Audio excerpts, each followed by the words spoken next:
श्री शिवाय नमस्तुभ्यम।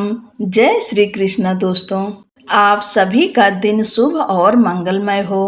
भगवान भोलेनाथ की कृपा से श्रावण मास महात्म्य के आज छठे अध्याय का हम सब श्रवण करेंगे। आप सभी भक्तों का आज की कथा में स्वागत है। भगवान शिव का ध्यान करते हुए आप सब श्रावण महात्म्य के छठे अध्याय को सुनिए। आज छठे अध्याय में हम सब जानेंगे सोमवार व्रत का विधान। सनत कुमार बोले, हे भगवान, मैंने रविवार का हर्षकारक महात्म्य सुन लिया। अब आप श्रावण मास में सोमवार का महात्म्य मुझे बताइए। ईश्वर बोले, हे सनत कुमार, सूर्य मेरा नेत्र है, उसका महात्म्य इतना श्रेष्ठ है, तो फिर उमा सहित सोम मेरे नाम वाले उस सोमवार का क्या कहना ही है।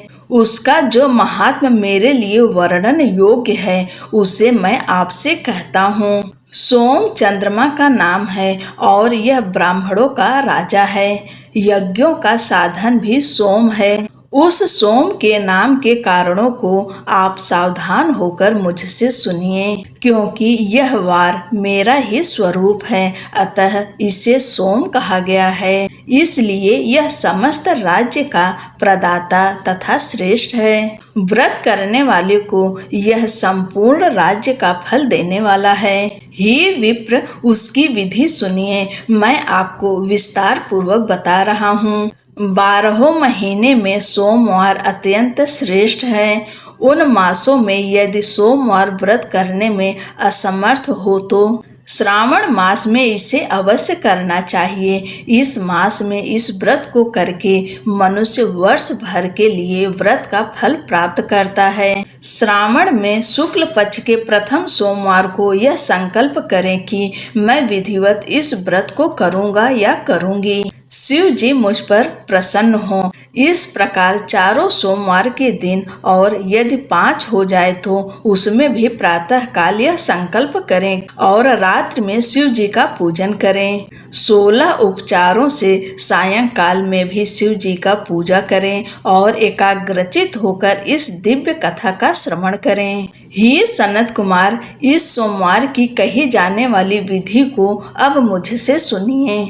श्रावण मास के प्रथम सोमवार को इस श्रेष्ठ व्रत को प्रारंभ करें। मनुष्य को चाहिए कि अच्छी तरह स्नान करके पवित्र होकर श्वेत वस्त्र धारण कर ले और काम, क्रोध, अहंकार, द्वेष, निंदा आदि का त्याग करके मालती, मल्लिका आदि श्वेत पुष्पों को लाए।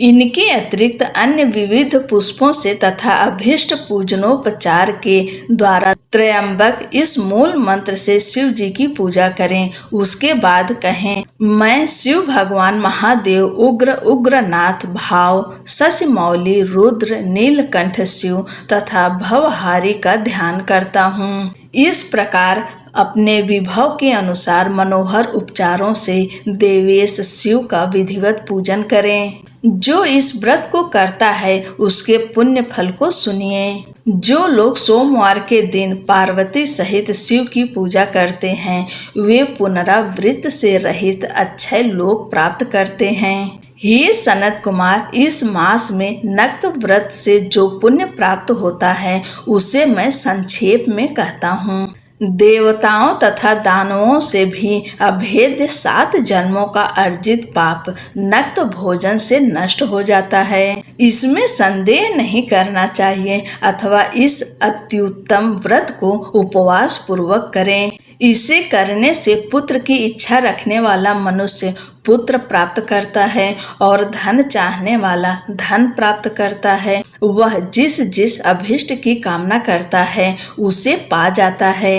इस लोक में दीर्घकालिक वांछित सुखोपभोगों को भोग कर अंत में श्रेष्ठ विमान पर आरूढ़ होकर वह रुद्र लोक में प्रतिष्ठा प्राप्त करता है। चित्त चंचल है, धन चंचल है और जीवन भी चंचल है, ऐसा समझकर प्रयत्न पूर्वक व्रत का उद्यापन करना चाहिए। चांदी के वृषभ पर विराजमान सुवर्ण निर्मित शिव तथा पार्वती की प्रतिमा अपने सामर्थ्य के अनुसार बनानी चाहिए। इसमें धन की कृपणता नहीं करनी चाहिए। उसके बाद एक दिव्य तथा शुभ लिंगतोभद्र मंडल बनाएं तथा उसमें 2 श्वेत वस्त्रों से युक्त एक घट स्थापित करें। घट के ऊपर तांबे अथवा बांस का बना हुआ पात्र रखें और उसके ऊपर उमा सहित शिव को स्थापित करें। उसके बाद श्रुति स्मृति तथा पुराणों में कहे गए मंत्रों से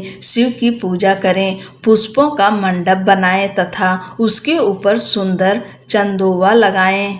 उसमें गीतों तथा बाजों की मधुर ध्वनि के साथ रात में जागरण करें। उसके बाद बुद्धिमान मनुष्य अपने गृह सूत्र में निर्दिष्ट विधान के अनुसार अग्नि स्थापना करे और फिर शिव आदि 11 श्रेष्ठ नामों से पलाश की समिधाओं से 108 आहुति प्रदान करें। यव व्रीहि तिल आदि की आहुति अप्याय यस्व इस मंत्र से दें और बिल्व पत्रों की आहुति त्रयंबक अथवा षडाक्षर मंत्र ओम नमः शिवाय से प्रदान करें। उसके बाद स्विष्ट कृत होम करके पूर्णाहुति देकर आचार्य का पूजन करें और बाद में उन्हें गौ प्रदान करें। उसके बाद 11 श्रेष्ठ ब्राह्मणों को भोजन कराएं तथा उन्हें वंश पात्र सहित 11 घाट प्रदान करें। इसके बाद पूजित देवता को तथा देवता को अर्पित सभी सामग्री आचार्य को दे दें और तत्पश्चात प्रार्थना करें, मेरा व्रत परिपूर्ण हो और शिव जी मुझ पर प्रसन्न हो। उसके बाद बंधुओं के साथ हर्ष पूर्वक भोजन करें। इसी विधान से जो मनुष्य इस व्रत को करता है वह जिस अभिलषित वस्तु की कामना करता है उसे प्राप्त कर लेता है और अंत में शिव लोक को प्राप्त होकर उस लोक में पूजित होता है।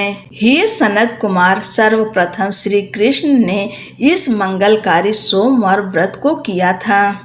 श्रेष्ठ आस्तिक तथा धर्मपरायण राजाओं ने भी इस व्रत को किया था। जो इस व्रत का नित्य श्रवण करता है वह भी उस व्रत के करने का फल प्राप्त करता है।